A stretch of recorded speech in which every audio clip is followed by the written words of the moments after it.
Na igreja primitiva, a escolha dos presbíteros ou anciãos eram feita pelos apóstolos ou seus delegados, como Timóteo e Tito, mas isso era claramente um ministério de fundação que cessou com o falecimento dos apóstolos.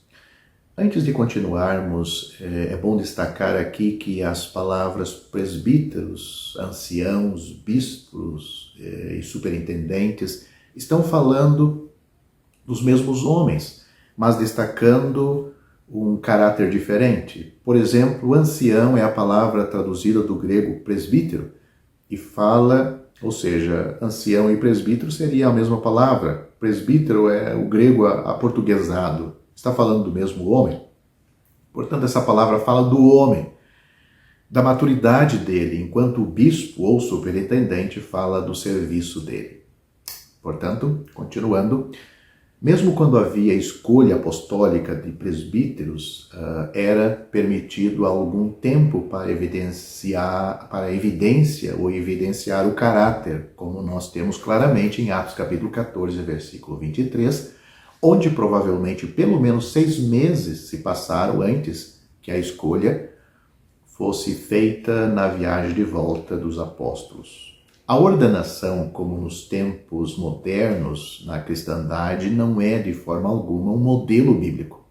A palavra grega para ordenar, o ordenado, em Atos capítulo 14, versículo 23, é a mesma que foi traduzida como escolha em Atos capítulo 10, versículo 41, e é assim traduzida por João Nelson Darby e também outras versões da Bíblia.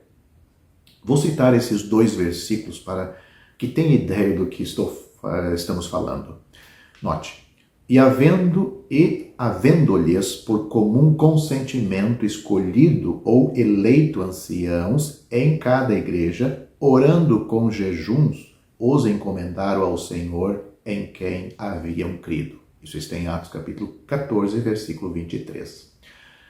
O outro versículo está em Atos capítulo 10, versículo 41, que diz o seguinte: o Senhor Jesus, depois de ressuscitar, não apareceu a todo o povo, mas às testemunhas que Deus antes ordenara a nós, que comemos e bebemos juntamente com ele, depois que ressuscitou dentre os mortos.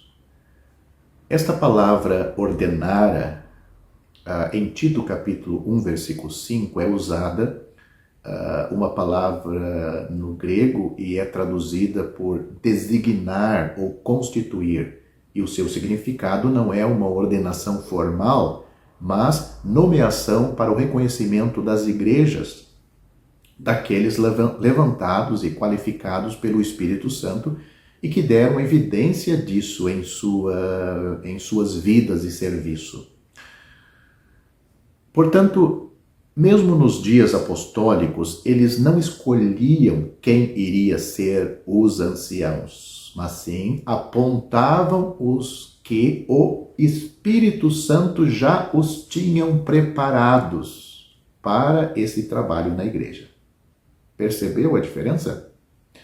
Deve-se notar que, como delegado ou comissionado, Tito, como Timóteo também, tinha a autoridade e a instrução do apóstolo.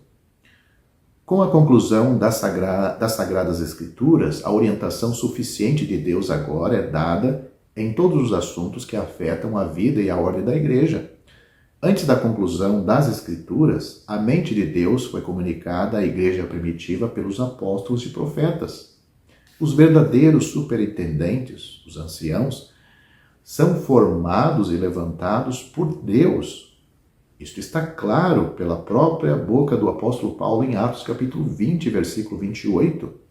Ou seja, o Espírito Santo levanta, coloca o desejo no coração desses homens, prepara-os. Então é Deus que os prepara e eles são reconhecidos na assembleia local. Como nós temos exemplo disso em 1 Tessalonicenses capítulo 5, versículos 12 e 13. Parece absurdo deixar o cargo do rebanho escolher seus pastores, os anciãos, mas as ovelhas saudáveis respondem e seguirão aqueles que as cuidam e alimentam. O exemplo disso está em João capítulo 10, versículo 4.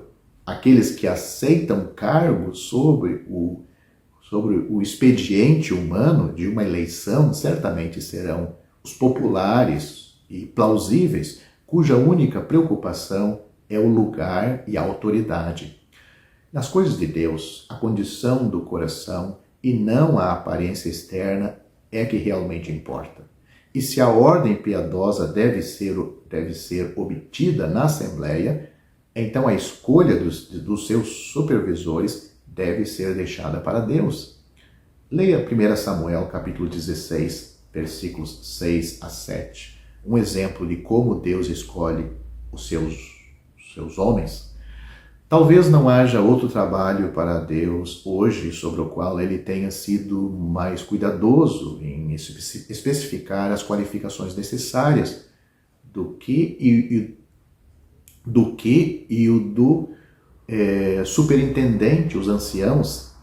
E sem eleição, o povo de Deus não deve ter dificuldade em reconhecer e seguir seus guias designados por Deus. Leia com atenção as passagens que tratam disso em Hebreus capítulo 13, versículos 7, 17 e 24, 1 Timóteo capítulo 3 e Tito capítulo 1, versículos 5 a 9. A ideia de cargo, título de ancião, ou qualquer outro título, não está no texto original, sendo o superintendente ou ancião sempre considerado como entre ou na frente do rebanho como um exemplo. 1 Timóteo capítulo 3, o apóstolo diz: se alguém deseja o episcopado, excelente obra deseja. Portanto, o ancião, tudo vai começar com o desejo no seu coração. Mas note esta palavra, o episcopado não é título, mas é o serviço. Portanto, homens de Deus, na comunhão da igreja de Deus, começa a ver e sentir a necessidade de pessoas para exercer esta função, este serviço. E talvez ele pense primeiramente em outros irmãos, por que não estão fazendo? E começa a ver que ninguém está fazendo, ou poucos, ou o serviço é muito para os poucos que há. E ele não se coloca acima dos que já estão fazendo, impondo suas ideias e as suas fórmula secreta de resolver todos os problemas de todos os irmãos. Pelo contrário, ele começa de uma forma humilde e procurando ajudar naquilo que está ao seu alcance.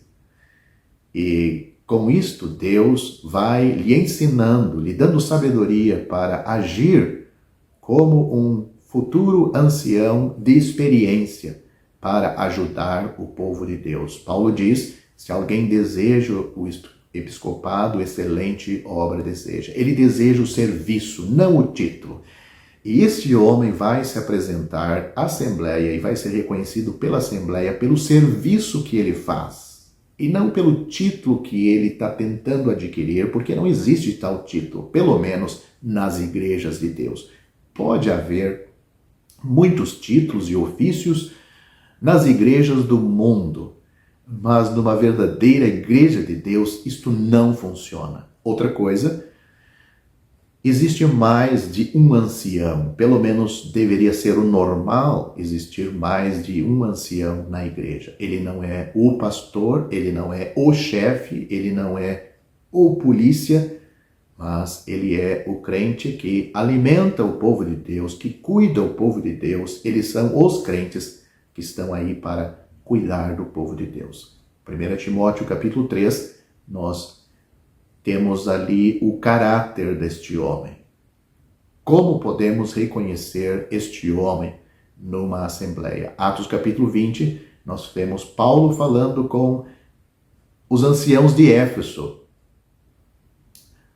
falando com eles sobre a importância deles cuidar do rebanho de Deus e para eles cuidar de si mesmos e cuidar do rebanho de Deus. Então, que você seja esclarecido quanto a este assunto. Se tudo não ficou claro até aqui, você pode deixar as perguntas aí nos comentários.